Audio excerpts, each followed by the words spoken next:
Hi, it's Chuck Charlton here with LePage Meadowtowne, the Charlton Advantage team. I'm the host of MiltonDailyHomes.com, and we thought it would be a fun topic today to talk about that old home on a nice big lot. What do you do to it? Do you renovate it?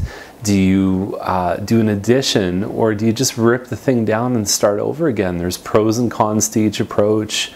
But I think the biggest thing is stitching together the different steps involved in actually doing something like that. So we invited Colin, who wears many hats in Milton. He's a local and regional councillor. He's also been a licensed realtor for many, many years, doing appraisals and various consulting roles to many individuals in town. So we thought we'd invite him over and just talk about those three levels to it. So we've got renovate, add, or replace.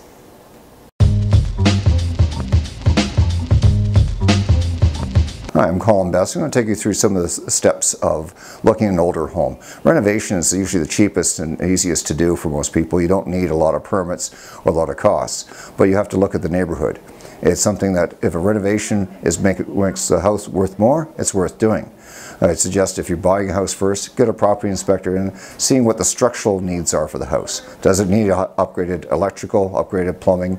Does it need something that, in terms of structure, does it need new beams to support renovation in a house, or in a situation the basement is not finished completely? Is the basement dry enough? Does it need to be wet-proofed? One of the things with renovations is that what looked fine in the 1970s doesn't look very good now, as a cost of looking at either hardwood or other flooring on a carpeted floor. And also check the subfloor, check what's behind the walls. Because sometimes you find out that, oh, that nice insulated house, well, it's not so insulated, because people don't realize insulation drops over time. So in one part of the wall may be nice and warm, the other part is not. And also looking at heating and cooling costs. You have to basically look at the cost out the house, not only what you want it for, but what it could be in 5 to 10 years' time.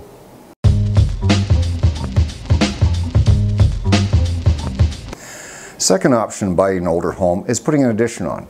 Most older homes are only about 1,000, 1,200 square feet, which was fine back in the 50s to 70s. But today, you look at them, they have very small kitchens, very small bathrooms. Any room that you can touch all 4 walls at the same time, you may want to think about in terms of expanding, putting an addition to the rear or the second floor, or even converting the garage. I've seen a number of situations where the house looks fine from the outside, but inside it's a mess because people have done very poor additions or renovations. So make sure that, one, the house is structurally sound. So we're having a property inspector go through, or a contractor, and saying, okay, this addition would work here, but you have to do some work on the existing house. So once you get to that step, find out the permits for addition. If there's any variances in terms of the site coverage or the setbacks, make sure you don't get too close to your neighbors, because they may not like to have a house towering over top of them. And also, is it suitable to the neighborhood? Are other people doing what you're doing? Because if you're the first one in the neighborhood, get ready for some negative feedback. And again, look at the cost. Most additions usually cost anywhere from $150 to $250 a square foot. Well, that's just the basic cost. You may want to do better quality as well, which increases your cost. It also increases the time. And again, look at, is it worth doing? Does it fit your lifestyle? Are you going to be there that you actually get the payback from that improvement? Because a lot of the higher the cost, the longer it's going to take to pay back.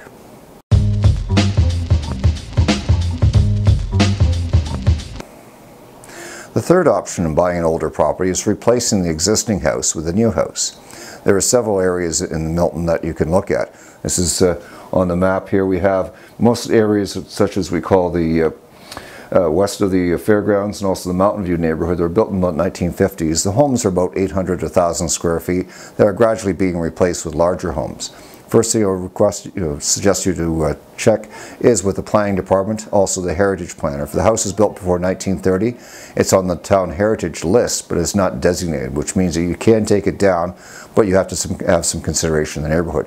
Work with those committees in terms of what they would recommend in the area, because they have a lot of experience, and also a lot of contractors and architects in town that can help you. Also, there's various firms in town that can actually do a 3-day picture of what it would look like and cost it out for you, so you know before you start how much it's going to cost you, because it's not just the building cost.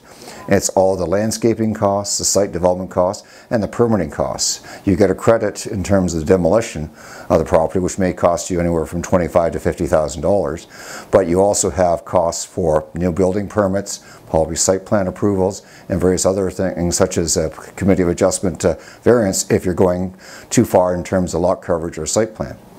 One thing I would suggest to you is really look at the property in terms of where you want to be, not only now, but 5 to 10 years from now, and we'll make sure it's worth it for you. Because as your family grows or your lifestyle changes, you may want to think of such things as a home office, finishing off the basement and looking at those costs and how to deal with them, as well as looking at how the neighborhood's changing. There's 3 forms of obsolescence. Most houses, is called physical obsolescence, where the house is just wear and tear. Second is functional. 30 years ago, nobody had an ensuite bathroom. They had very small kitchens. And basically, people are making additions or renovations to change them. The third type of obsolescence is locational. Look at the neighborhood. Does it fit with what you're looking for? You look at Ontario Street, a lot of houses disappeared there because people realize it's changing to a more medium density neighborhood. So check first the town, check with the real estate agents, and check with an architect or contractor to find out what it's worth, and lay out a budget. And make sure you have the financing for it, because I've seen situations where people get 80% done and they run out of money. Well, you can't live in an 80% finished house.